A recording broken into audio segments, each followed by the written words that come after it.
Hello सभी दोस्तों को नमस्कार। मैं प्रमोद कुमार आज फिर एक नया प्रश्न डिस्कस करने जा रहा हूं जो सभी परीक्षाओं के लिए बहुत ही महत्वपूर्ण है। इससे पहले सभी जो है देशवासियों को कल शाम 5:45 पर हमारा जो इसरो का मिशन था चंद्रयान-3 वो सफलतापूर्वक चांद पर उतरा। उसके लिए सभी को बहुत बहुत धन्यवाद और ढेर सारी शुभकामनाएं। तो चलिए प्रश्न डिस्कस करते हैं। प्रश्न संख्या 47, क्रिस्पर Cas9 प्रौद्योगिकी का संबंध है। तो ये जो क्रिस्पर Cas9 प्रौद्योगिकी है इसका संबंध किससे है बताना है। इसके 4 ऑप्शन, ए है जीन एडिटिंग से, बी है सॉफ्ट लैंडिंग से, सी है AI से, डी है क्रिप्टोकरेंसी से। तो ये जो क्रिस्पर Cas9 प्रौद्योगिकी ये इसका जो संबंध है वो है ए जीन एडिटिंग से।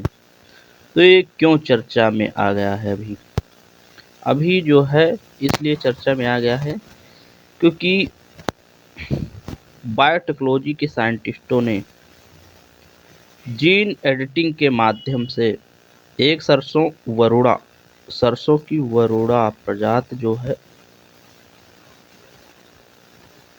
अभी विकसित की गई है, जिसके लिए बहुत ज़्यादा चर्चा में आ गया है क्योंकि उस सरसों में जो है ग्लिकोसाइनोलेट्स नामक एक तीखी गंध वाला पदार्थ पाया जाता था, जिससे कि जब उसे हम उसके नज़दीक में जाते थे सरसों के तेल में तो एक गंध तीखी सी आती थी जो चुभन सी आँखों में लग जाता था, चुभन सी, या ऐसे नाक में भी या खली में भी सभी जगह एक तीखी गंध सी आती थी, जिसके लिए उसे खाने में लगाने में और खली को खाने में पशुओं को भी दिक्कत होती थी। इसलिए अभी बायोटेक्नोलॉजी डिपार्टमेंट ने जीन एडिटिंग के माध्यम से एक नई किस्म वरुणा विकसित की है जो कि ग्लाइकोसाइनोलेट्स फ्री होगी।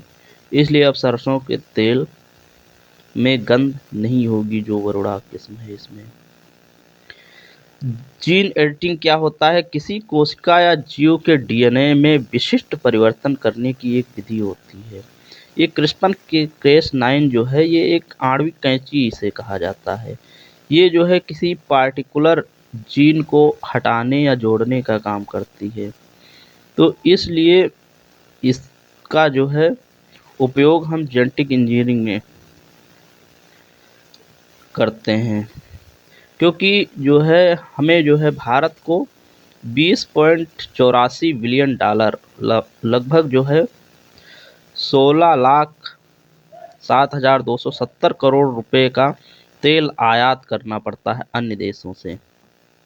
लमसम जितना हम खपत करते हैं उससे 60%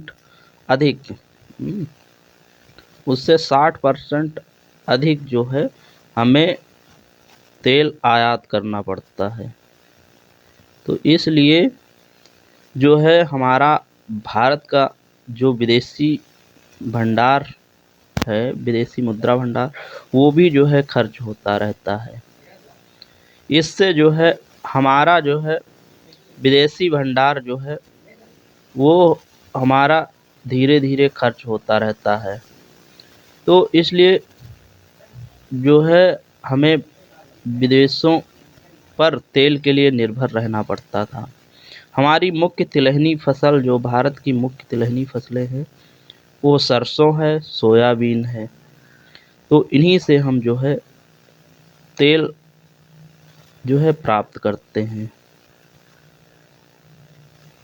तो इसलिए ये जो है चर्चा में है। जो जेनेटिक इंजीनियरिंग अप्रूवल कमेटी है उसी ने अभी इसे अप्रूव भी कर दिया है कि ये मानव स्वास्थ्य के लिए बहुत अच्छी है। यह पर्यावरण वन और जलवायु मंत्रालय के तहत कार्य करता है। यह एक वैधानिक निकाय है जो जेटिंग इंजीनियरिंग अप्रूवल कमेटी है। ये एक वैधानिक निकाय है जो कि यह पर्यावरण, वन और जलवायु मंत्रालय के अंतर्गत कार्य करता है। तो इसलिए ये CRISPR-Cas9 बहुत चर्चा में है।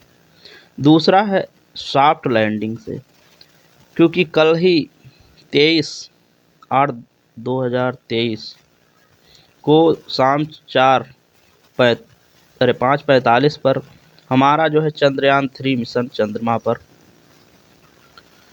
सॉफ्ट लैंडिंग की। इसीलिए इस प्रश्न में ये सॉफ्ट लैंडिंग से संबंधित जो है ऑप्शन डाला गया है। दूसरा है AI।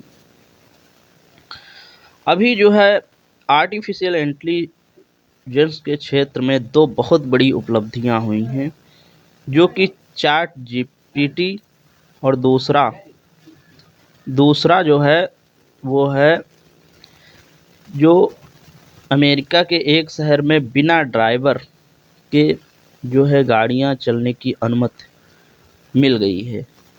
तो इसलिए आर्टिफिशियल इंटेलिजेंस के क्षेत्र में बहुत बड़ी ये उपलब्धि मानी जाती है। तीसरा है क्रिप्टो करेंसी। अभी RBI ने हाल ही में जो वर्चुअल मुद्रा क्रिप्टो करेंसी है उसको रेगुलेट करने की बात कही है, क्योंकि वो मतलब उसे रेगुलेट करना सरकार के लिए बहुत ही आवश्यक है, क्योंकि ये जो है काले धन में जो डार्क वेबसाइट होती हैं उन पे बहुत ज़्यादा चलती है। तो इसलिए क्रिप्टो करेंसी को अब RBI रेगुलेट करेगी। इसलिए ये प्रश्न भी, ये जो है टॉपिक बहुत ही चर्चा में है। तो ये चारों जो हैं जो प्रश्न के उत्तर के रूप में दिए गए हैं, ये सभी बहुत ही चर्चा में हैं, इसलिए इन चारों को इसमें रखा गया है। तो इसका जो CRISPR-Cas9 प्रौद्योगिकी का संबंध है वो सिर्फ जीन एडिटिंग से है, क्योंकि अभी हाल ही में वरुणा नामक किस्म जो है विकसित की गई है जीन एडिटिंग के द्वारा, इसीलिए ये चर्चा में है। तो हम आशा करते हैं कि सभी को ये प्रश्न बहुत पसंद आया होगा। पूरा वीडियो देखने के लिए सभी को बहुत बहुत धन्यवाद। और ये वीडियो देखा करिए, अपने आस पड़ोस के सभी साथियों को भी फॉरवर्ड कर दिया करिए, जिससे कि इसका लाभ वो भी उठा सकें। सभी को बहुत बहुत धन्यवाद।